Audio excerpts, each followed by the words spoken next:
Want to make a podcast? Spotify's got a platform that lets you make one super easily, then distribute it everywhere, and even earn money.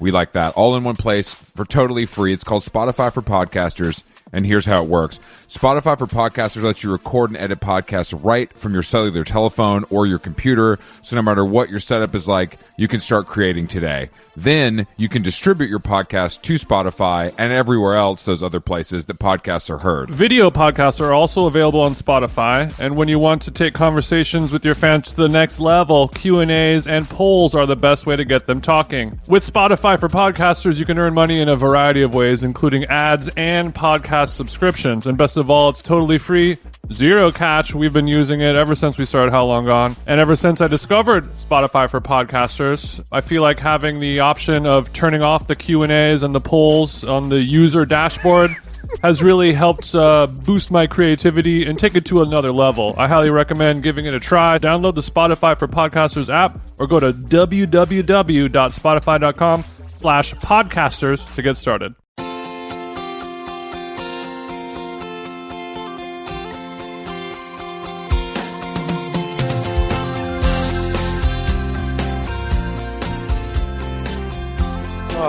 What's up, loser? I was going to think of a scammer call, but I just didn't have the brain power off rip like that. That's fine. That's fine. You've been busy. I get it. There's a lot of scene reporting going on in New York City. I've seen, not to say seen twice. Sorry about that. And also, if you're tuning in to listen to today's interview with Megan Nolan and you don't want to hear two straight white guys talk, fast forward about 10, 15 minutes. No, fuck you. No, you don't get Megan without getting us, baby. That's the whole point. That's what podcasting's all about, suffering through the beginning. Yeah, I'm hearing some feedback from these dorks saying they don't want to sit through us talking to get to the guest. Well, have you ever listened to a podcast? Yeah, I ask you one question. Have you ever listened to a podcast? I mean, suffering through the host is part of podcasting if there's a guest involved in the program. Yeah, and then some people even like the host talking at the beginning. That's twisted, but I mean, I'm sure somebody does. We have some of those people, but I was just listening to the Mark Maron podcast with Hunter Biden, and his intros are also pretty tough. I mean, I learned about bad intros from Mark Maron, but it's unfortunate because as time has progressed for him, he's been doing these hidden advertisements, these gotcha moment ads. Where, I mean, I hope we never get to that level. People will like screen record some of them because some of them are like particularly shameless. I think he did one thing about like, it was like a life insurance ad or something like that, like talking about like tragedies or people's deaths or something like that.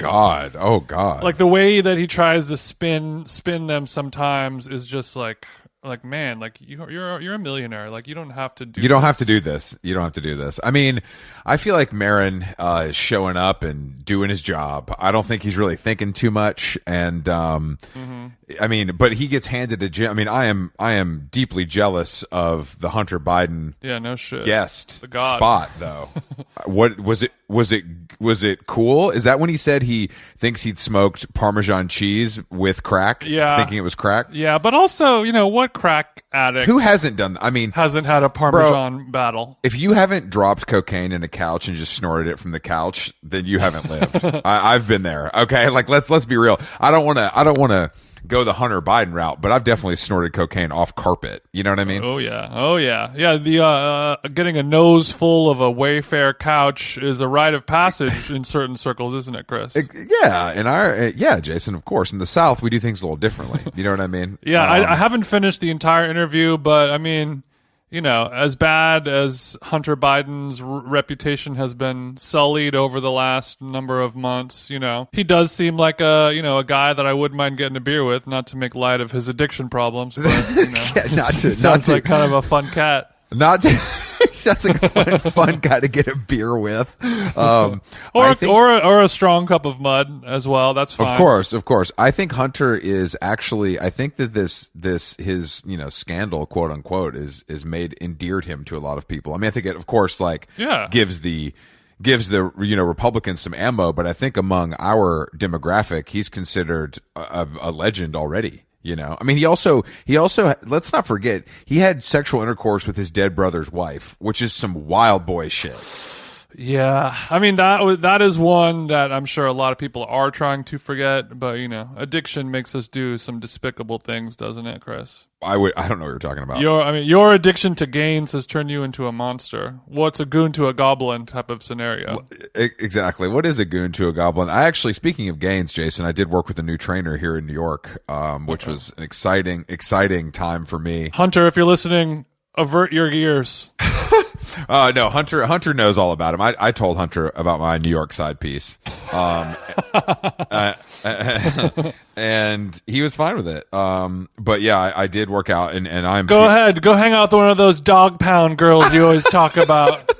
But I am feeling sore in some new areas, so I think it was a good experiment. It was a good experiment. But there's nothing better than waking up on a beautiful, sunny New York afternoon, strolling to Union Square, hitting a private gym full of beautiful people getting fucking pumped, doing some sled pulls, doing some kettlebell work, doing some. Jason, I don't know if you've ever done this. You probably can't physically. It's just you have a lot of body. But I was basically doing a plank with my I'm already feet. out.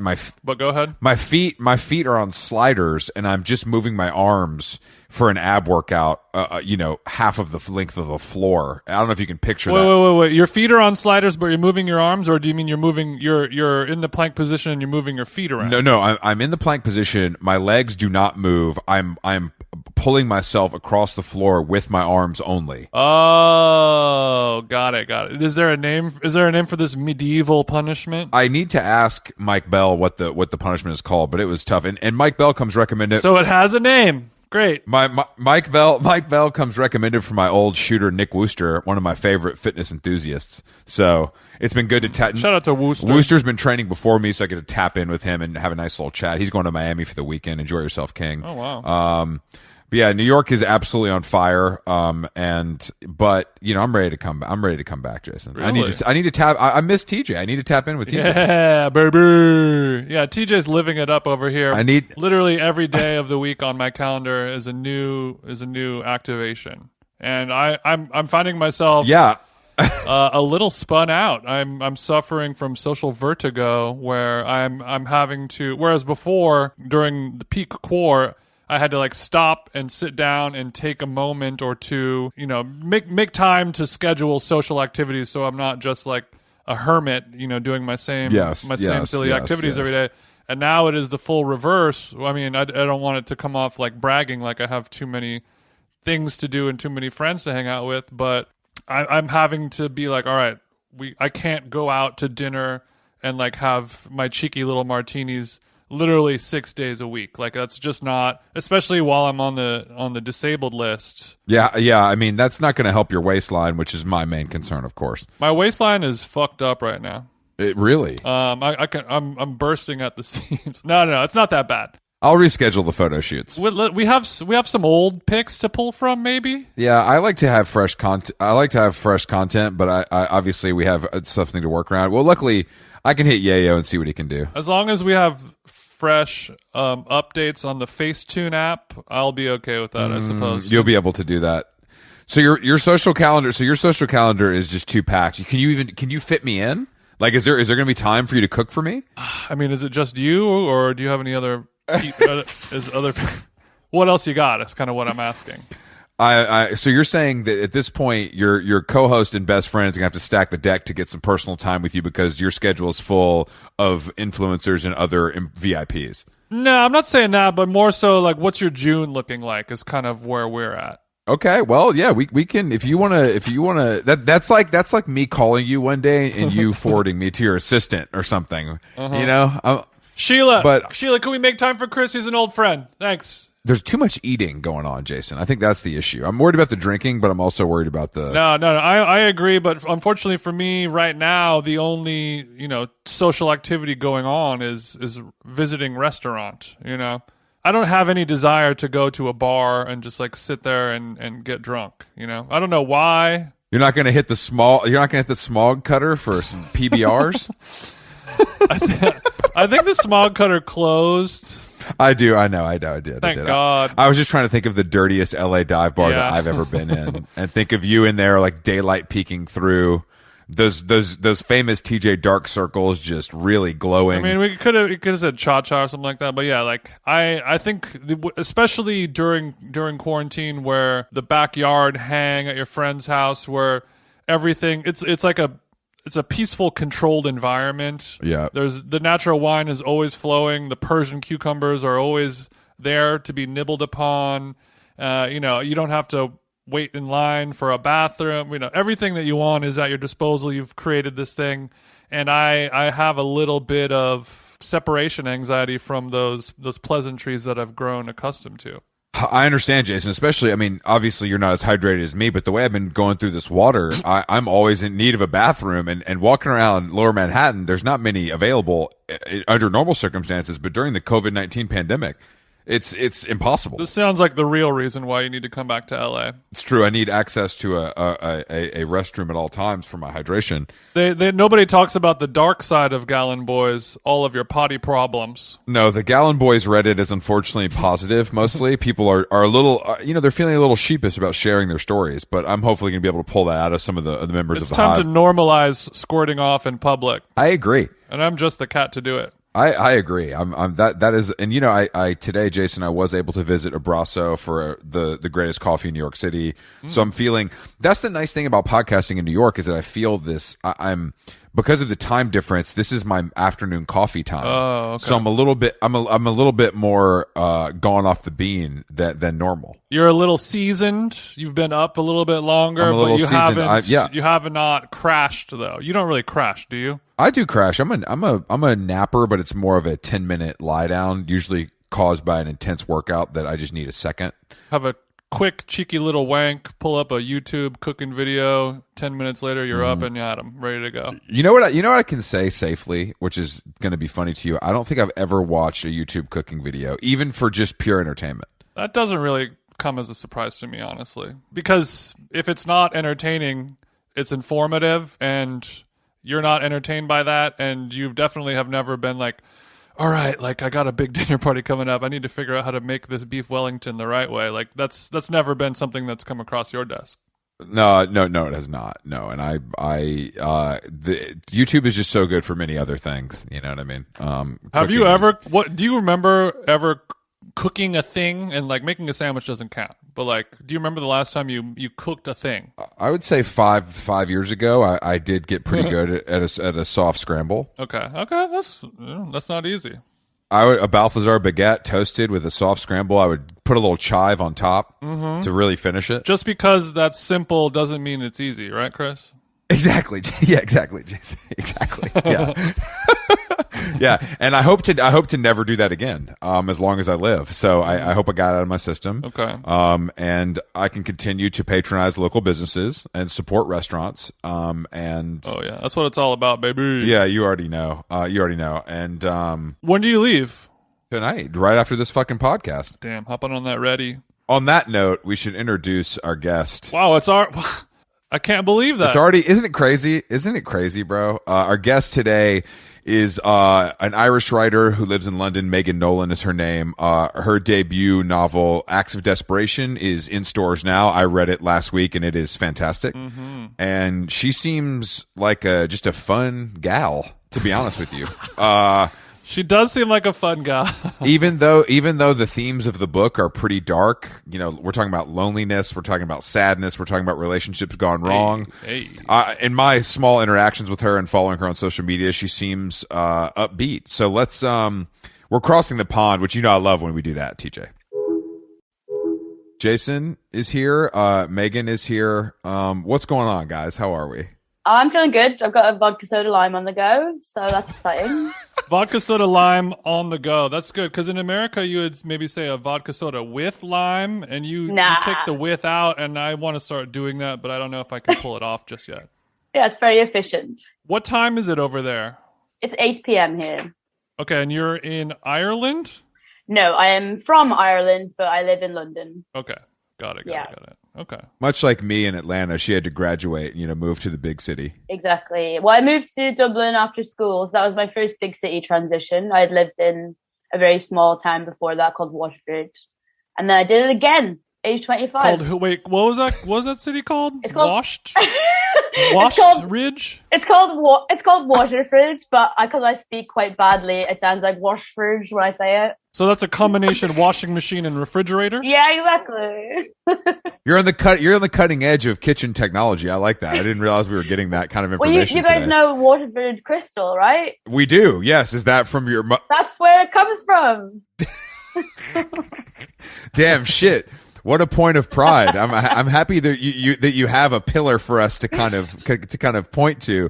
How far is that from Dublin? I mean, you have to bear in mind that Ireland is so tiny, so it's only like maybe Yes. 2.5 hours away from Dublin, which felt like a lot to me when I was a kid, but obviously it's not really. What's the vibe? I mean, so I read the book last week. I love the book.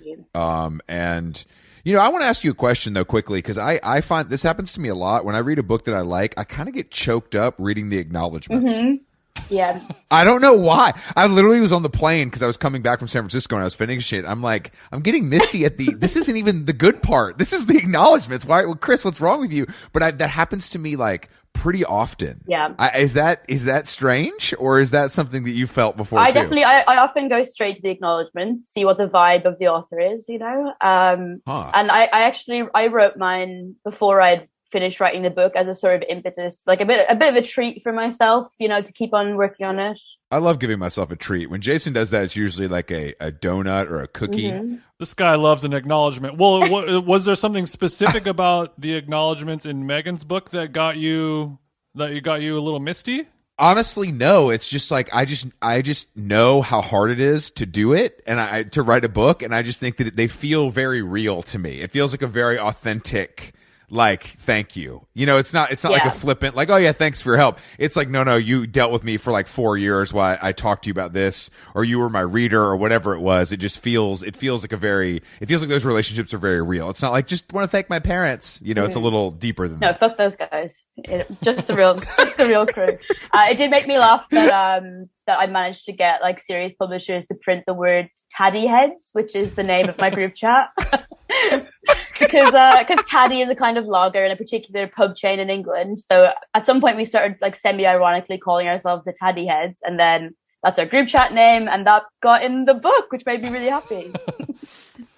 I like that. I like some visibility for the group chat. How many people are in the group chat? Oh, this is quite a rich theme, actually. So there's the OG group chat, which was me, my friends Charles, Francisco, Stan, and Josh Baines, and then 4 of them got girlfriends. And then I started to be friends with the girlfriends too. So I've got my spin-off group chat with all the girlfriends. Mm-hmm. I've got my OG with the Taddy Heads, and then I've got an overarching one with everyone in it. But I'm the only person of all of that crosses over with each group. I see everything, and I'm the only one who sees everything. So you're the admin for the board, as it were. You're the mod. Yeah.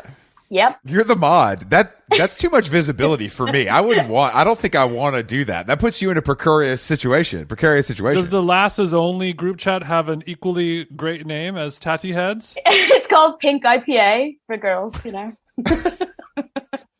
damn. I'm glad I asked, because that's a detail that should not have been remitted. I didn't know you were such a beer person. You're really revealing yourself as a hop head. I mean, I can drink maybe 2 pints of beer, and then I have to stop because it fills me up too much. My tummy can't take it, but I like the idea of beer more than I like to drink it, really. I do too.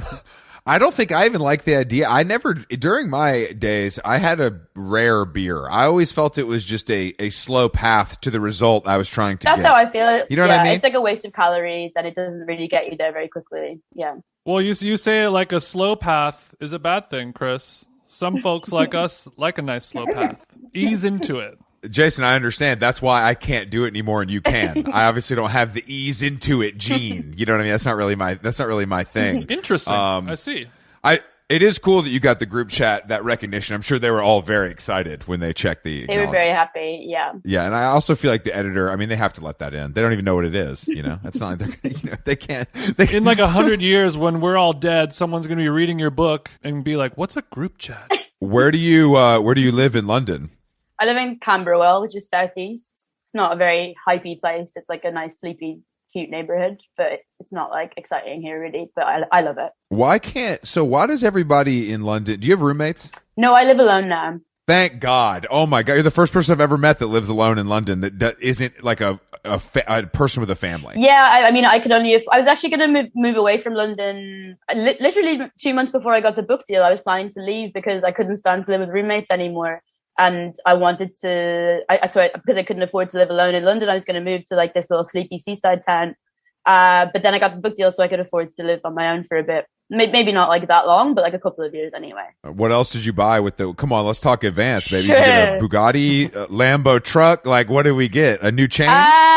What did I do? It was quite near to Christmas time by the time that I got some of it. So I had a really luxe Christmas in Dublin where I had the experience that I never got before, where you like come home as an immigrant and you're like, I made it, everyone. Don't worry about dinner. I'm going to buy dinner for 50 people tonight. So all the village people came running out, and you gave the children. They gathered around you. That's cool. I handed out the real good chocolate really cool. that they don't get over there, all that good stuff. Yeah. That's nice. That's a good timing. But I think people don't. I feel like people don't understand how book deals work. You get paid like 3 times. Mm-hmm. Once when you get it, once when you turn it in, and then once when it comes out. Is that how it works? That's how it works, yeah. So yeah, the first third was like quite a lot of money, but I put aside, I paid for like some of my rent for the year in advance. So after that, there wasn't a crazy amount left, but enough for me to have a big Christmas. You seem responsible to me. Is that fair Do to I? say? Yeah. No, I don't think it's at all fair to say, because I don't think so. Thank you. I think she was like, I'm gonna pay my rent for the year right now because I don't trust myself. Exactly. Because I'm gonna find the bottom of that advance in the bottom of a bottle of Bushmills or something like that, you know? Yeah. No, that's absolutely it. I thought to myself, if I've got rent paid for a year, I can be a total mess, and that's still fine then, you know? That's a good point. That is actually a good way to look at it. Were you working on other stuff when you were writing the book, or did you just like say, I'm going to write the book? Oh, no. I can't do other stuff. No, I didn't get any. I only got the advance once I had completed the book already. So I wrote it in my spare time. Obviously, I was working full time as well. So it was just when I could find weekends and shit. I mean, I didn't have like a real job. I was doing journalism. So it wasn't as though I was, toiling. It was just normal media toiling. Yes, yeah. I'm very familiar with media toiling. Yeah. It is low stress compared to real toiling. Yeah. That's a very different thing. But I mean, are a lot of your friends in the biz, or are you kicking it with all types? I don't know that many writers, but I would say a decent proportion of them like work in the media in some way or another. Yeah. I don't like hanging out with people that do. I don't want it. I don't want to be competitive. Like Jason and I, we get a little competitive, but it's very clear who comes out on top on this show. Yeah. But I'll let you decide. I'm excited to make a verdict at the end. Yeah. No pressure now. It's early. We have a lot of show left to go. I haven't got any novelist friends, so maybe that's not a coincidence. Maybe I would be unable to handle a novelist in my friend group. Maybe I would just hate them. And that makes 2 of us, Megan. Yeah. Yeah. I wrote a book, but I don't know if you could call it a novel. Yeah, it's not a novel, and it is not something. I mean, I'm happy I did it, but it's not a real book, quote unquote. But thank you to our friends at Urban Outfitters for buying quite a lot of copies. I really appreciate you guys. Actually, you know what? Funny enough, while I was back in New York, I did get a $43 royalty check from that book. So, whoa, Jason, vodka soda lime on me next time we get together, buddy. It's my turn. It's my turn to return to the village with my wealth and just hand it out. What were you doing in New York, Chris? Were you doing something fun or just hanging out? I was working, and then I ended up staying. But it's beautiful. It's like the perfect weekend, like 65 degrees, sunny. Everybody's out, and it was the re-energizing that I needed. Nice. To be honest, it was really nice. Megan, you spent any time stateside over here in the U.S. of A.? Yeah, I was actually in the New York itself when COVID began, and I had to fly home in a big hurry. Then I was meant to be there for 3 months, and I was there, I think, maybe a month before it started really seriously. What were you were just going to hang out and work? Yeah, I was sort of thinking about maybe moving over for a longer time period, like maybe for a year or two. So I wanted to do a little bit of groundwork and see some neighborhoods and hang out a little bit, and then also just have some fun. I've been working on the book for a long time. Mm-hmm. I had recently become single. I heard that it was fun to date in New York. So I did that. Wow. Somebody told me it was fun to date in New York. I got on a plane. I packed my bags. Pretty much, yeah. Yeah, I've never dated in New York, but my girlfriend likes to tell me all the time about how when she moved to New York, it was just legs akimbo for months on end. I mean, yeah. So someone told me fish in a barrel, as they say. Someone told me when I said to them, a friend of mine, Lara, that lives in New York, I was like, oh, it's pretty fun to date here, and she said, well, yeah, because you don't want a boyfriend. So I think it's only fun if you are not after a relationship, which I wasn't. So that was why it was okay. Where did you stay? What neighborhoods did you like and not like? Well, I'd love to hear a review. I saw very little. I only ended up being I was staying with my friend Maeve in Windsor Terrace for about 3 weeks. Okay, go off, Megan. I see you. I really liked it there, I have to say. It was really cute. I bet you did. Yeah. I went to a very fun, like, Irish firefighters bar where they really liked me, so that was a lot of fun. Not on purpose. This sounds like on Sex and the City where they go to the Long Island fireman calendar thing. It does. Yeah. It was like that, except for they all seemed really depressed, but it was fun anyway. So you flew to New York to date and then went to an Irish bar. I mean, that is it. That is just Irish fireman bar. No, and that wasn't my choice. I was actually on a date with a guy who was from New York, and he suggested we go to see a film in a Nighthawk near Prospect Park, where I was. And that was the bar that was near to it. So we ended up there. So it wasn't my. So what did you think about these New York chaps? What was the overall? I honestly had a great time. It was like because of the stage of my life I was at where none of it mattered at all. I knew I wasn't going to see them probably again. Like every experience was fun and great, even when it was sort of annoying and bad, you know. But I have to say, I went on a date like almost every night for about 3 weeks, and out of that number, what? Yeah, what? And out of that number, I would say like 12 of them I would have seen again if I had the option to. I had a good hit rate. Jason, I think we've Indeed. discovered. We've discovered the real Meg the Stallion on this podcast, and I did not realize what we were getting into. Wow, so you are. Okay. Well, I have not had a chance to read your book, but I was reading some excerpts online, and you were describing a character who seemed to have some similarities with myself. You were talking about kind of like loser DJs who are very tall and maybe hide their poor posture and, you know, long fingers and things like that. And that's pretty much me to a T. Mm-hmm. So, you know, is that a type that you have, or is that just like a coincidence how that worked out? Definitely when I was in Dublin, I was attracted to a certain kind of like music guy who was sort of unhealthy looking and had long hair and seemed a bit unclean, you know? Yes. I think a lot of honestly girls hot. Yeah, that's classic hot guy stuff. Like, thank God.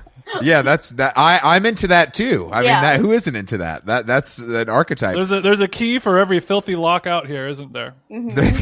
But in the book you talk about. I feel like, and I know this is somewhat based on your life, correct? Yeah. Mm-hmm. Yeah. So, but there's like a rocker type, like an NME kind of guy, correct? Yeah. Are you talking about her ex-boyfriend from when she was younger, kind of thing? Yeah. No. I'm talking about the affair. Oh yeah, Noah. Yeah. Okay, yeah. So I mean, I think that to me speaks. That's my type more. You know what I mean? Kind of like maybe he was the bass player in the Kooks, you know, in 2009. Like that's kind of what, you know what I mean? I feel like that's I think that's my type. I'm more into DJ guys. He's more into kind of rocker boys, and that's okay. Maybe you are like the thread that combines the two of those things for us. Sure, yeah. Just me being slutty makes that thread happen. It's good.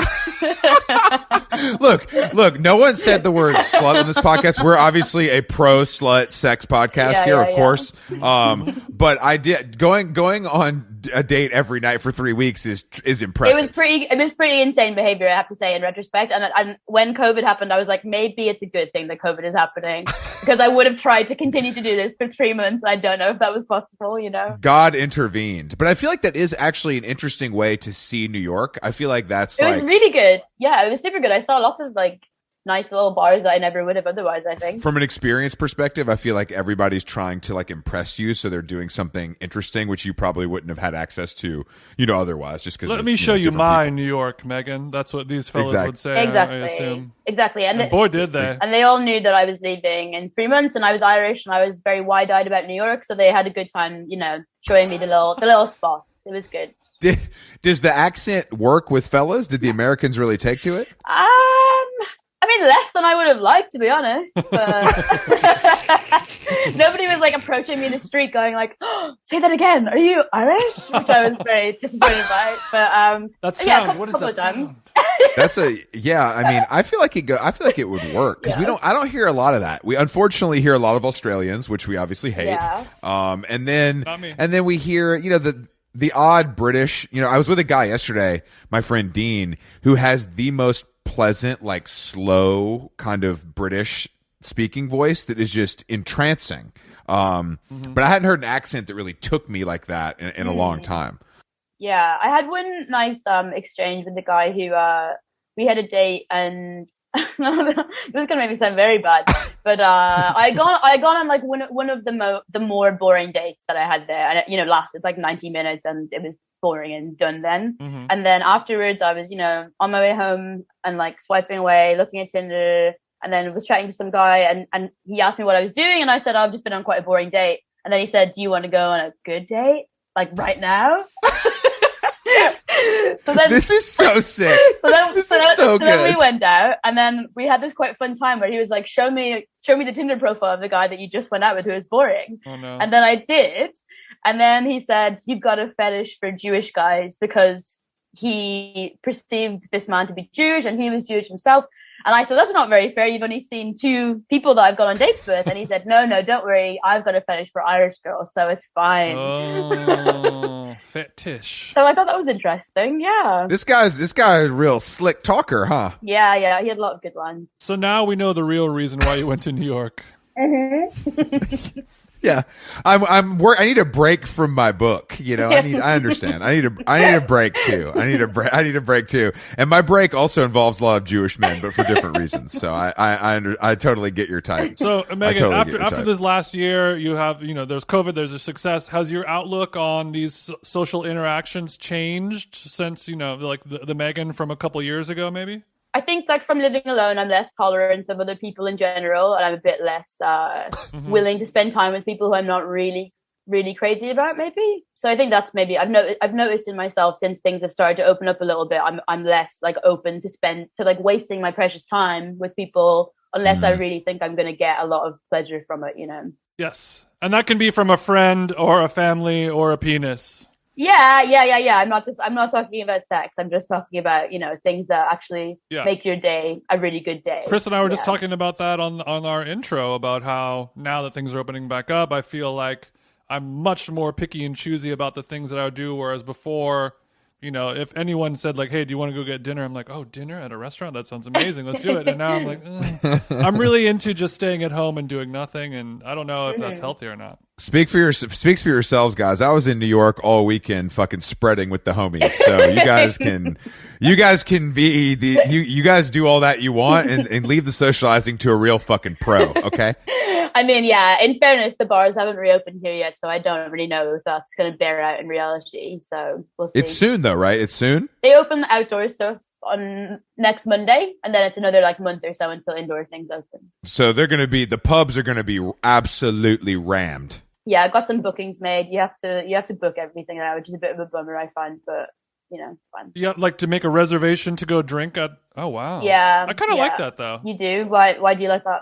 I like to go to a place and know that I have a table, I have a booth secured for my friends and I, and you've removed a lot of questions and mystery. I don't want to wait in line for anything. Megan, sorry, Jason comes from a nightlife background. He's used to a bottle service kind of situation. Okay. So I think this is making him feel warm and fuzzy because he thinks there's going to be a hottie with sparklers and a bottle of Svedka coming his way. But the reality is it's going to be a man with bad teeth spilling a pint onto your table. So it's not going to be...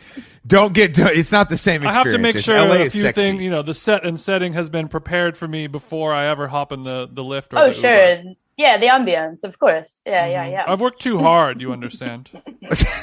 Yeah.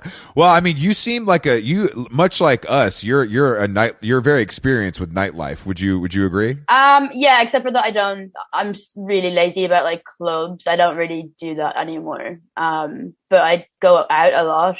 I just like to eat and be civilized. I don't like to go to clubs anymore. When you were in the clubs raving and behaving, what kind of music are we talking about? Well, so I mean, Waterford has a bizarrely, inordinately popular techno scene for its size. Mm-hmm. So when I was really? Yeah, it's weirdly like when I was growing up, the dominant music of choice there. So when I was really interesting growing up, when I was about like 16, 17, I sort of inherited a lot of my older brother's friends when he went to college. And so I ended up like partying with them, and they had lots of really good techno nights. So even though it wasn't like my favorite music, I still ended up enjoying that and like being at that a lot. Mm-hmm. And then in Dublin, it was pure indie nights. It was indie nights only for about 5 years. Let's go, baby. Let's go. Finally some Chris Black visibility on this podcast. Yeah. Thank you. Just some skinny jeans, some fucking hollow body guitars. What kind of indie? Because you're younger than us, so these indie nights, what kind of bands are we talking about? Well, I was thinking about this recently because I keep on hearing playlists when I'm in certain kinds of restaurants and shops that still has the same indie playlist as was on when I was 15. So I don't know like how things progress really, but back then it was. Let's go ahead and talk about the Libertines. Oh, we can skip ahead. Great. I mean, yeah. So Libertines. Let's go, baby. They were a big fave of mine when I was a teen and later, and but in clubs it was like the Yeah and the Strokes. I mean, it was just that really. And you like that Gossip song played every night, 5 times a night, and yeah. But I was a big Libertines fan. You don't hear that in the club so much, but I was into that. That's because I unfortunately was not asked to DJ for many reasons, but that's probably you should have been there at the Indie Nights in Dublin in 2007. Yeah. What did you read Meet Me in the Bathroom? Are you familiar with that book? I did actually. Yeah, I did read that. Yeah, I was going to recommend it if you didn't, because it really is like I lived through it a little bit. You know what I mean? Like I was here at the tail end, but that's definitely our like generation. So it's nice to hear the younger people appreciate it. But I mean, I hearing that kind of music in a club setting is to me very British. Like it's very like that was happening a little bit, but not right, Jason. Like that wasn't as big of a thing here. When I was DJing, that's all we did when we first started was just playing all that indie stuff. And it worked out very well. But we would mix it in with some other shit as well. Yeah, I feel like we had like a like Britpop night, but it wasn't. They weren't playing like Franz Ferdinand really, but I guess they were. I was just on coke. Who knows? Speaking of Megan, it was good. Is alcohol the main drug of choice for you, or do you like to dabble around? I mean, during COVID, certainly I did not take many drugs. And I stopped drinking so much for quite a lot of the last lockdown because I found it too depressing to drink on my own all the time, Sure. So I don't know if you guys like have the same sort of setup over there, but because I live alone, I was allowed to have a bubble. So I had like, even during the worst lockdown where you couldn't do anything, I was still allowed to have like a bubble situation with some friends of mine. So I would have them around for drinks sometimes, but then they did dry January and I felt too depressed to drink on my own when they did that. So I stopped drinking so much. But yeah, so no, I haven't really taken drugs in any memorable way for the last year. I don't think, maybe around that. Let's talk pre-COVID, Megan. We're not. Yeah, we don't. Yeah, so, we don't. If you were, the ketamine has been on the shelf behind me for the last year. Yeah, just waiting, burning a hole in my pocket. But beforehand, So actually, I was listening to Lauren Euler's interview with you guys earlier today, and as she says, like about British people that like they start taking pills when they're really young. That was the case in Ireland as well. So I like started taking ecstasy relatively regularly when I was like 15 maybe. And you would do that at the famous techno nights that I told you about. So that was they go hand in hand. Typically those things do go hand in hand. Yeah, it was that. And then you would also have this drink that I don't think exists in America called Buckfast, which is like fortified wine with a lot of caffeine in it. I'm familiar with Buckfast from a few different DJs. It's like an infamous terrible beverage. Do you mix it with something? Or you just hitting it raw?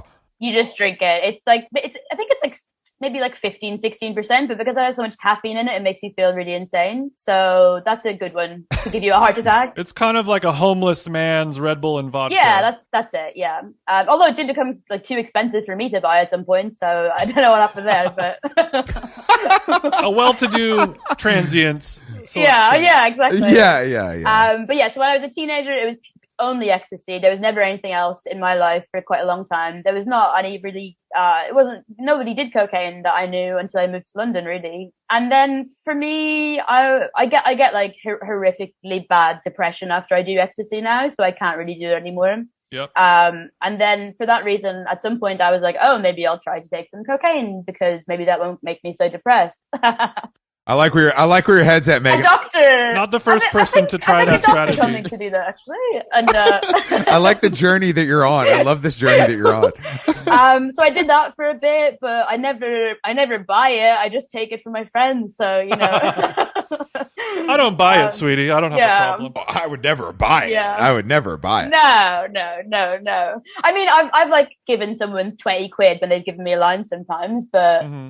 I don't know. I don't seek it out, but I'm not averse to it. It's not like a big part of my life anyway. Yeah, sure. How do you how do you handle alcohol hangovers? Like you said, you get super depressed from ecstasy come down. What about with alcohol? I have to be way more careful these days. I was sort of fine, as most people are until they're like 26, 27, and then after that I got a bit debilitating if I properly went out. I just couldn't work the next day, and because I was freelance. It was kind of fine to be that way if you work in a 9-to-5 job. And it was fine when I did have that situation. You could just sit there and like email articles to yourself and pretend to be working and that kind of thing. But when you actually have to like produce something for money every day, if you're like hard up and freelancing, you can't really take a lot of time where you're not able to do that. So yeah, I mean, I guess I only drink now when only drink like more than 2 drinks, say, if I know I have a couple of days off afterwards. Like I said, I didn't read the book, but I did read some excerpts, and it did seem like you were kind of talking about maybe some of the positive sides of being hungover. Kind of that little daze that you're in where as long as you have some water to drink, that's kind of the only problem you've got to solve. Yeah. Do you still kind of enjoy that positive part about being a homer? Because I've always liked that as well. Yeah, I do. Which I think is a bad sign. Okay, yeah, same. It's a terrible sign. Well, it's either a bad sign. It's like a way to justify your crippling alcoholism or drinking problem. Yeah. Or you've just simply found a smart way to gamify a bad situation. Yeah, I think for me it's more so the gamifying now, in that like because I don't ever, very rarely have a hangover when I actually need to do anything. I can like luxuriate in the hangover, and it's like a day where I don't feel any guilt about eating certain things or like not exercising and not working and all that stuff. So yeah, I enjoy it for that reason. Slippery slope, but as do I. Because I don't drink and I haven't in a while, I sometimes though feel, if I stay up late, I feel hungover in the same, and it gives me that same sensation. That's just aging. Like, you're just aging. I know. Don't tell me I know that, okay? Don't come on my show and tell me I'm old, okay? We'll talk about your little book in a second, all right? Now just firing shots. Have you received or read any bad reviews about your book? I have, yes. How does it affect you? I mean, not great. I'm not gonna lie to you. Well, I mean, are you of the mindset of, does your publisher or manager or whoever tell you like don't look at that stuff, or are you fixated on reading negative comments about your work? Are you able to handle it okay? Yeah, I'm not. I don't think I'm like devastated in any sort of permanent way by them. But at the beginning of the whole process, the publicist asked me if I wanted to be sent them in general. Like she didn't specify whether positive or negative, and I said yes if it's in a major newspaper or whatever. I don't need to see someone's blog, dare I say, but I'm just kidding. Blogs real. We don't need a community college write-up or something. Yeah, I'm all good. If it doesn't have Times in the name, I don't need to see the review, okay? But yeah, like anything like that, I said, yeah, send it to me. And, it would be a bit silly of me to ask them to only send positive things in that case. So I do read them all. I think there's only been 2 that sort of like hurt my feelings, and one of them was something I disagreed with, and one of them was something I thought was a smart and correct criticism, which hurt more, obviously. Worse, yeah. Yeah. Do you know any of these people personally, or is it pretty separate? No, I again, like, I really don't know any novelists or like proper literary people, and I don't really do not care to, and so I'm gonna keep out of that. But no, there are people who I would sort of know who they are a little bit, but I don't have any social bond with them. The one that like hurt my feelings, I was already having a really bad day, and I think that's just why it sort of hit badly. And then the next day I was fine. So yeah, I think I'm relatively okay with it. Yeah, it seems like, because we'll read reviews of our podcast, and they're almost always good, but every once in a while you'll get a negative one. And for me, I'm able to look at it and be like, okay, if they were correct about their criticism, then I can work on that and apply it to the future episodes. But after you've written the book is done. So yeah, exactly. That seems a little frustrating because you can't really go back and course correct. Yeah. And I don't have any aspirations to write like a very similar book to this, so it's not as though I can like put it into the next book, because that's going to be totally different. So yeah, it does feel a bit like, oh, you're right, and that thing is bad, but fuck me, I guess. I don't know what to do about that. I mean, this, like I said, I read the book last week, and it's I'm sure did your parents, the people that are close in your life, like know what was coming, or was this like a little bit of a surprise? Because some of the contents could ruffle certain feathers. I sort of, I warned my parents, and I kind of, obviously if you had like, your ideal world, they would never read it, and they would just like think you're a genius without having to read it somehow. But perfect. Yeah. Perfect. I that's the dream situation. But yeah, I think like I told my dad, because my dad is a writer as well, so like he was sort of like hearing me figure out certain things about it as I was writing it. So that was actually a little bit less difficult, because the like delineation between reality and fiction was clearer for him, because he had heard me like puzzle out some stuff that genuinely had never happened to me. Whereas with my mom, she like got this book that the narrator shares probably all of the major like biographical characteristics with me, and so it's harder for her to like know what is true and what isn't, whereas at least my dad, having seen the process, knew that it wasn't 100% true, obviously. I mean, are the males, are those loosely based on real people, or is that even more accurate? No, Kieran, the boyfriend, is like definitely like certain traits of his are drawn from ex-boyfriends of mine. Yeah. Like two in particular. Because Kieran sounds pretty hot. I get it. He's hot, I was wondering if he was... But no. I was wondering if he was a real guy. He's not one real guy, but he's like a couple of real guys, and like some traits I've noticed in like friends, boyfriends, very unfairly of me. But yeah, it's just like, it's obviously like a bit of a mixed bag of crap you've noticed for a while. But yeah, there's definitely like a couple of real partners who justifiably could be like, why did you do that? Well, that's what I was going to ask. Has anybody banged your line and been like, so I read your little book, and I noticed some characteristics about a certain character that remind me a lot of myself? No, actually, I had quite a good hashing out of this with one of my exes, who is the one who I think like who justifiably could be a bit pissed off with me, because he's the only person that I've lived with, and obviously the character lives with Kieran. And so we had like a horrible breakup, but in the years in between, he moved back to where he's from, and then we had like enough separation that we could kind of be civil to each other again.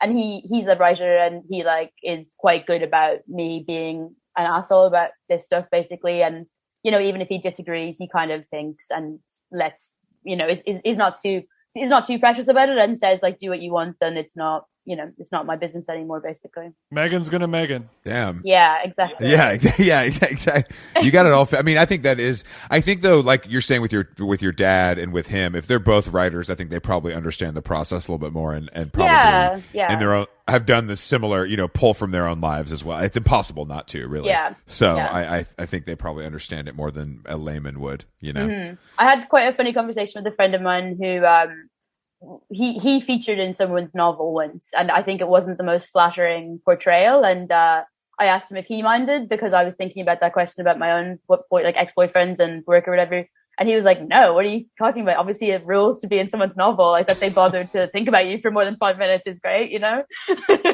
I mean, no, I think there is probably some truth to that. Yeah, when the reviews are positive and people are like, "Oh my god, this is great," it's like, "Oh yeah, that's about me." You know what I mean? That's that makes more sense when it's received well. You know, that makes more sense when it's received. Megan, well. did you remove yourself from Twitter recently? Yeah, I do it all the time. I just go off for like a couple of weeks at a time, you know.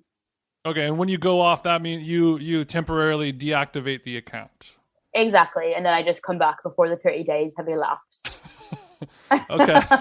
What do you do? So what do you do? Could you explain What are you doing? The process here? Because I find that to be very interesting. Oh yeah, so I mean, if I say to myself, "Oh, I'm going to take a Twitter break and just not look at Twitter," I won't keep to that because I'm so addicted to it. Mm-hmm. So I am incapable of leaving it in that way. So I had to do the more substantial way in order to like make sure I don't go in and out of it. And I guess especially with the book stuff, if I'm like in a vulnerable place, I will, you know, be more likely to like try and search out stuff about the book and see what people are saying about it and that kind of thing. So yeah, it's just like a little couple of weeks off. I can feel like when I start to hate myself on Twitter, I need to do that for a couple of weeks. That's very healthy. I mean, so you know yourself and you've dealt with that over the years, and you know that's the best way to. Yeah, I mean, I've been on Twitter since 2009. It's like a crazy long time that I've been there now, and I can like feel sometimes like the old bad habits of when I used it in a very intemperate way, where I would just like, you know, slag off people that didn't necessarily need to be slagged off, and like getting personal about other fucking journalists or whatever it is. And I can like feel myself either actually doing that or like getting ready to do that. And I know I need to step away for a bit. I'm proud of your growth. Thank you so much. Yeah, me too. I couldn't do it. I couldn't. There's no way I could separate myself. I would lose my fucking mind. I can't even begin to think about doing that. So when somebody says that, I'm always very impressed. No, the more impressive thing is to have it and use it like once every 3 weeks or something. That's what I find very classy, is when people actually have it active, but use it very sparingly. The post and ghost. Jason, you're kind of like that. You use it. I mean, now obviously we both use it to talk about the show and the stuff associated with the show. But Jason's more of he comes in once every 2 weeks, drops a classic joke, and then returns to the lab. And I'm jealous because I'm a daily driver. Yeah. But I can relate to that, what you're talking about, Megan, because a lot of times I'll notice myself, like I'll see somebody tweet something at me or just something in general, and my thought process for the next hour will be like, how can I craft the perfect reply to this? And then an hour will go by and like none of this matters. I don't know this person. Yeah. And it's just a distraction for my, you know, whatever things I have to do with my own life. And maybe I should do a little deactivation, see how that feels. Yeah, I think you're right, because I feel like when someone dislikes me on Twitter and you can like feel how irrational this is, but you want to like argue with them and be like, no, like me actually, and like convince them to like you. You're the one who's wrong. Yeah, exactly.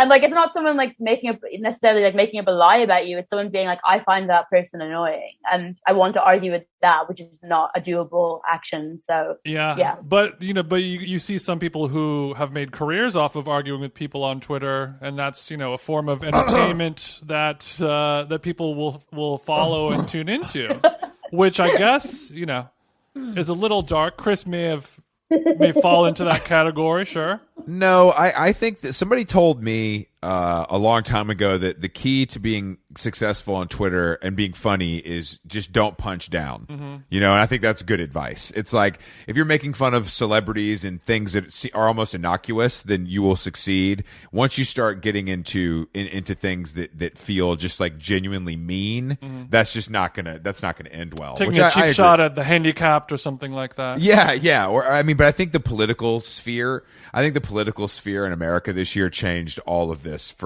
in a different way. I think it became more divisive than it's ever been. Don't you think it's a bit hard though, like once you get to a certain stage to totally know what is punching you up and down and like who's a legitimate target if you're also a successful media person or whatever? It's a good point. Yeah, I think it's also being able to parse out like who can take it and who can't. You know what I mean? It's a little bit like that. Like some people want to go tit for tat and they think it's funny and they understand the game and they know this isn't serious. But there are other people who just don't understand that, or they don't operate that way, or they don't look at the format in the same way that you do, or I do in this case. Yeah. But I mean, I think that like, yeah, I mean, it's just so fun. Yeah, but you know, when you see two people, you know, quote unquote sparring on Twitter and having a fun little battle, it is also really, really entertaining to see somebody lose their cool and throw, a big uppercut in that spar, and Totally. for the whole world to see. That's, we want to tune into that car accident sometimes. Yeah. Yeah, and I think that I've actually my group chat, Megan, they talk me off of doing stuff like that. I mean, That's good. not all the time. Yeah. I'm much more calm now than I was, but like I think that I've learned to use it in a way where people don't come at me in the same way they did maybe 3 or 4 years ago, even though we have this show and we're on it more and there's something to talk about. Maybe that's better. Maybe having something to talk about versus just being like Chrissy Teigen sucks is going to end better for me. I think Well, that worked out pretty well for you though in the end. I mean, yeah. I guess it's fine. Yeah, now. some people use the pen and the pad to blow off a little steam. Chris uses this podcast, so his tweets aren't as terrible, I guess. We all have our own method. Yeah, I think the podcast has saved me from myself as far as tweets go. I do think there's some truth to that. This is it. Do you listen to podcasts, Megan? I do, yeah. I mean, I get into a rut with them, so I tend to like listen to one all the way through. That, if I find one that's been going on for a couple of years, I'll listen to all of it at once. But yeah, I listen to them quite a lot when how everyone. Well, I keep on sort of getting confused about whether you guys are having the same experiences as us in the UK, but like for quite a long time, you could just go for your hour-long walk every day, and that was all you were allowed to do here for about 3 months. So look, can I quickly just want to explain something to you about America, just quickly. Freedom, okay. Just quickly. Yeah. I don't. You can't see me, but I'm saluting you right now, and there's a flag waving behind me on this background. Yeah. No, we didn't. Yeah, there were no rules here at all. Frames on walking. That was merely a small suggestion by our city council people, but nothing like that was ever enforced. There's no Okay. Yeah. You can go walk around for as long as you want. You can, even if they say you're not the police aren't going to knock on your door if you have a couple friends over for dinner. It's just it's impossible to enforce any of that. It's too big. Your country is too large, and that's what's wrong with it. Really, we've got too many cunts over here to even begin. Yeah, that's not our problem. Our problem is that we refuse to listen to anyone that we don't agree with, whether they're in charge or not. Mm-hmm. That's the number one American value. Yeah. I do enjoy that value. I enjoy that value as well. Unfortunately, it is. But I mean, we're feeling pretty good over here right now. The vaccine thing is working. So I've seen people are out and about, like happy outside, like the mood has lifted. But I mean, England, I know you guys it's been up and down. Yeah. So it's just starting to get back to like seeing people happy outside again now. But there was like 3 months, and especially obviously because I live alone, it was really bleak that you weren't allowed to see anyone, and you could only have this 1 hour a day where you were allowed to walk outside. Or no, actually, it was an hour a day for 3 months. So I would go that's on that's literally called jail. I know. That's literally what jail is. I kept on thinking about this like particular park that I walked through. I was like, this is just a prison yard. It's just an enormous prison yard that I'm walking through. Yeah. So yeah, on that daily walk, I found it very crucial to have a podcast that I was like engaged with, and I really like to listen to Dead Eyes. That got me through a bad couple of weeks in February. I don't know Dead Eyes. Yeah, I don't either. What is that? Show about it? There's a I don't know if you call him a comedian or a comic actor called Connor Ratliff, and he auditioned for what's the Tom Hanks show, The Band of Brothers, and then he got the part, and then was rejected subsequently because Tom Hanks said that in his tape he had dead eyes. So he like makes this podcast about that happening to him, and like trying to like get in touch with all of the characters involved, ultimately, hopefully Tom Hanks himself. But yeah, it's a great show. That's cool. That's not like a BBC thing. That's like a regular He's podcast. an American man. I'm surprised you don't know him, to be honest. Oh, he is? Okay. I've heard the name, but it's a great idea for a show. I like that. I heard the name, but it also sounds like a fake name to me a little bit. It sounds like that's a name he definitely gave himself when he moved to Hollywood. One of those names is not yes, one of those names is not his name, given. Ratliff. Yeah. It's too good. Also, the world needs people who have dead eyes. As a member of the dead eye community, yeah, we are strong. I mean, why couldn't a man be serving in a war who has dead eyes? Surely that makes lots of sense, really. You know? I think it makes a lot of sense, but unfortunately, this isn't a real war. This is a Hollywood war, so we need you to be hot and have beautiful eyes while you're killing the enemy. Yeah. So yeah, that was a good one. I'm trying to think if I care about any other podcasts. It's hard in this climate with all the podcasts, stuff going on. Have you done a lot of podcasts to promote the book? She's done a lot of podcasts. I listened to a few, but it's usually like very, very literary discussion type of podcast. It seemed like. Oh, so you've only done like nerd shit. You've never come on a cool podcast like this. You've only done nerd shit. I've never spoken to two American bros before in my life, so yeah, it's a real treat.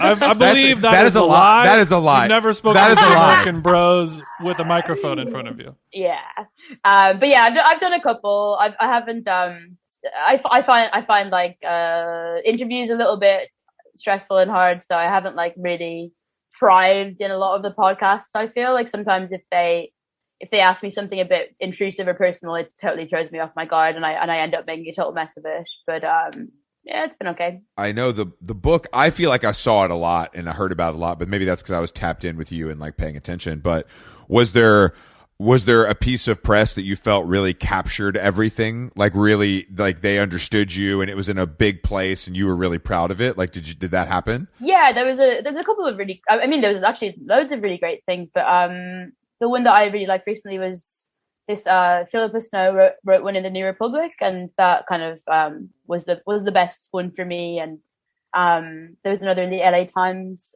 just before it came out that was also really considered. LA Times or LA Review Books or LA Times? LA Times. Oh, okay. Interesting. Yeah. The Los Angeles, no offense, Jason, they're not really known for like reading. So I was just making sure, they're not really known. Come on. That's not really their thing over there. They're hot though. They're very good looking, but they're not smart. We tune into the weather mostly as it pertains to the news. You know how, so like here when there's a nice day, everyone goes insane and like takes their clothes off and drinks all day. Mm-hmm. But like when I had that experience the other day for the first time this year, because there was like a kind of freakishly nice day, mm-hmm. and I felt so happy in a way that I hadn't in months. Like, do you just feel happy all the time because it's nice out all the time? That's right. Yeah. When it's that, you're just riding high every day. You end up taking it for granted. Definitely. Come on down to California one day. Maybe I will. Bring the sunscreen. Come to Cal. I love London. It's the only city I want to live in besides New York or LA, but the weather, I just can't imagine. I need I just can't live like that. Like I just can't. It would make me, I think it would depress me. My plan ideally is to spend 6 months of the year in London, the nicer 6 months, and then to live in Athens in Greece for the other 6 months. I know Athens is in the book. I actually went there last summer. Summer before last. I fucking love it there. Yeah. I totally get it. It feels like Jason's been there as well, I think, right, Jason?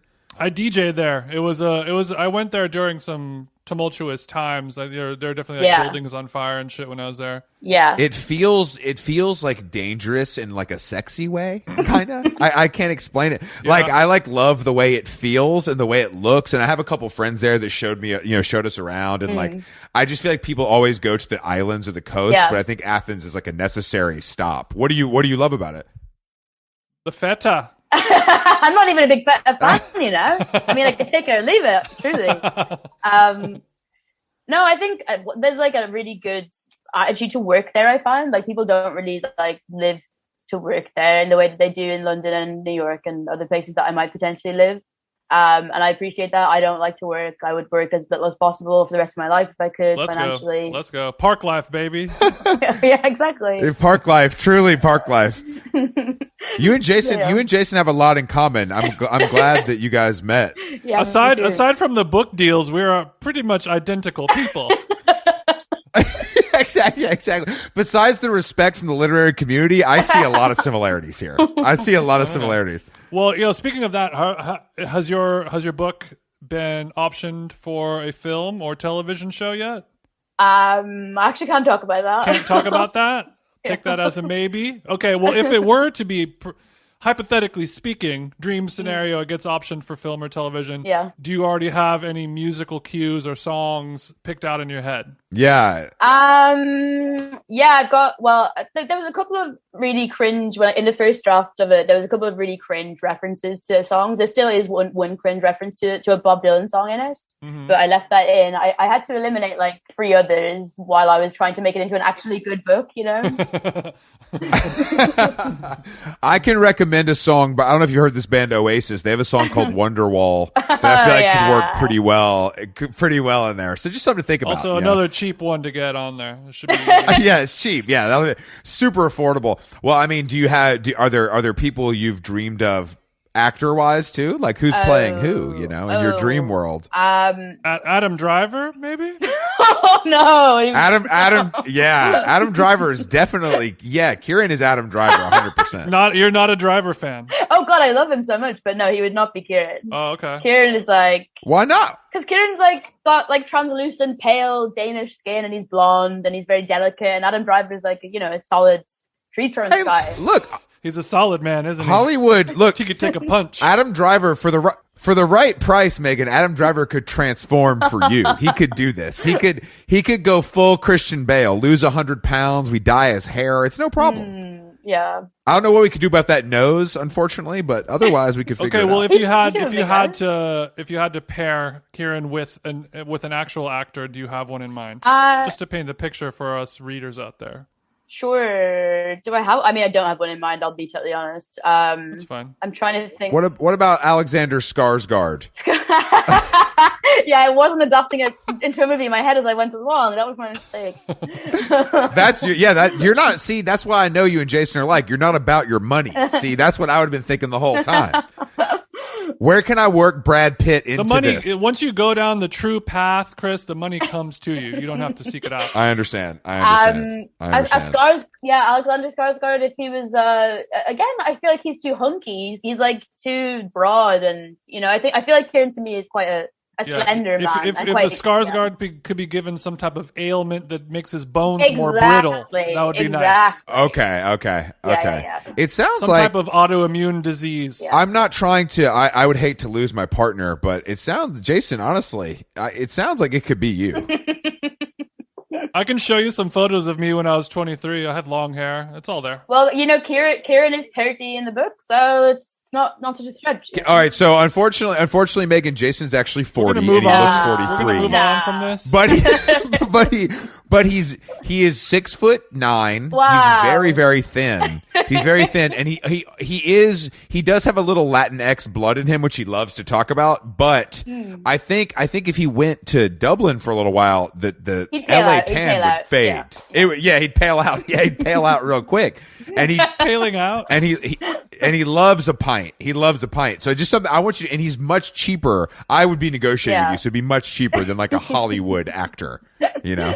I'm fine What do you think? What do you think, Jason? I'm good with it. Yeah, let's do it. I'd take this as we convinced Megan. Now we just have to convince Hollywood. Yeah, that's our first. Well, luckily we're there. We're in Hollywood. We can speak for Megan. I mean, she's obviously comfortable with us kind of representing her. Yeah. No, you take the meeting. For some of the bigger meetings, we can Zoom you in, but we'll handle most of it kind of on our own. I'm good. I'm kind of done with Zoom. I'm not going to lie to you. You can take it.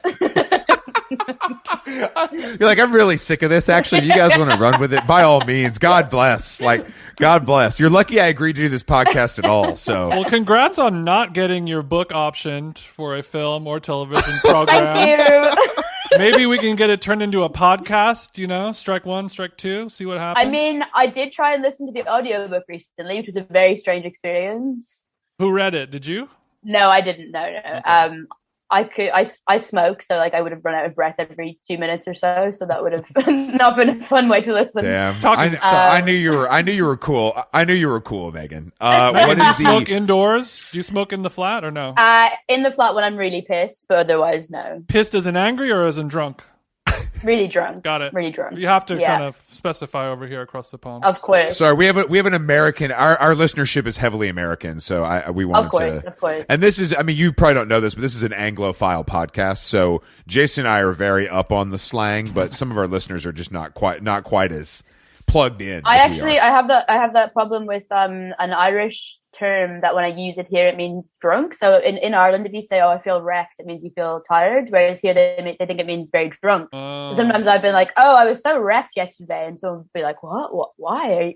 Are you okay? Because you were in work yesterday." In America, wrecked could go either way depending on what setting you use it in. But yeah, I've always loved Pissed. That's a great one. This is a good one. It's really good. Really descriptive. But yeah, also because I've got this kitten now, I don't like to smoke inside so much because I'm afraid of killing the kitten with cigarette smoke.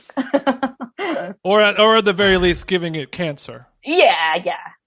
She doesn't. What's your cat's name? What's my last name? Your cat's name. My cat. Megan Nolan. What's your last name? Your last name's literally on our screen right now, but thank you for asking. My cat's name is Miso. Ooh. Okay. I didn't know you were a foodie, Megan. You have a taste for the flavors of Japan? Well, I'll tell you what it was. I was actually eating some miso soup when I decided to get a kitten, and then also I just like I favor a 2-syllable pet name. I like, it's better for calling and all that kind of thing. So Miso, yeah. uni, yeah, things like mochi. Yeah, that would be a great name. Yeah. Do not encourage him. No, that is not a good name. Those would not be great names. Oh, come on. You guys are you guys are fucking losers. Called Mochi, come on. No, if you go over to a guy's house and he has a Pomeranian named Mochi, run. Nothing good is going to come of that. yeah. That's what I'm saying. That's exactly. You're going to wake up missing a kidney. Okay, yeah, that's exactly what I was thinking. That's exactly what I was thinking. I don't think it's a great name. Mochi doesn't like the smoke. But I'm glad that you're more worried about your cat's health than your own. That is also true growth. Like a true Irishman. Oh, What kind of cigs are we blasting, Megan? I roll my own, amber leaf tobacco and a filter. Don't worry, I've got the filter in. But I hate straight cigarettes. I mean, obviously, as a kid, when I started smoking, I started with straights, but I don't like them now. Can you do it one-handed though? Ali G style. Can I roll one-handed? Yeah. I don't know if I've ever tried to, but yeah, I want to say yeah. I would say yes. I haven't done it before, but I would say yes. It feels like it That's would. the confidence of a smoker. Yeah, that's the confidence. Exactly. A confidence of a smoker. If I needed a cigarette, yeah, of course. Yeah, gun to my head. If you were, that movie 27 Hours where his hand is stuck in a rock. Yeah. You got your other free hand, open it out. You can make it happen. You're having a good time then. You're barely in pain at all. I mean, you need to relax. Exactly. Having something to focus on takes the pain away, I think, is what happens in that situation. And this is why we read, guys. I love reading, Jason. I love reading. Megan, it was a true pleasure to have you on the podcast today. I all joking aside, I love the book. It's beautiful. I'm really happy that it exists, and I'm really glad that I was able to read it before I spoke to you. You guys, if you can read and you're listening to this podcast, I highly recommend purchasing Megan's. If you can't read, listen to the audiobook. Exactly. If you can't read, hit Audible. But it's in stores. It's in stores globally everywhere now. Correct, Megan? That's right. Yeah. If you're a child, ask your mom or dad to read it to you. Exactly. It would be great for that. It'd be great as for long as you buy the book is basically what we're saying. Buy the book. Yeah, we don't and throw care it away. what you do with it. Buy the book and burn it. Yeah, exactly. Use that shit as a motherfucking coaster. We don't care. Acts of desperation in stores now. Megan Nolan, thank you for joining us. Also, tell the people where they can find you on the World Wide Web if you're not logged off right now. Oh, I guess you could go on Instagram. That's where I like to hang out. Really, it's nicer there. So yeah, it's just Megan Nolan. No, wait, I've got it spelled all stupid. It's like two M's and two N's. So like Megan Nolan.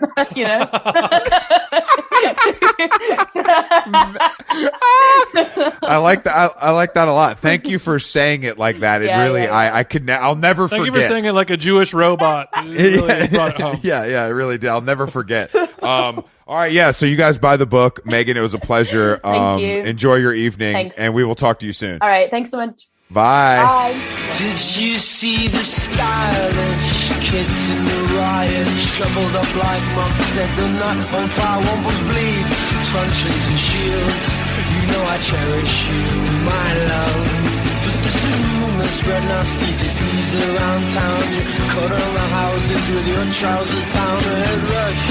And in the bush, you know I cherish you, my love.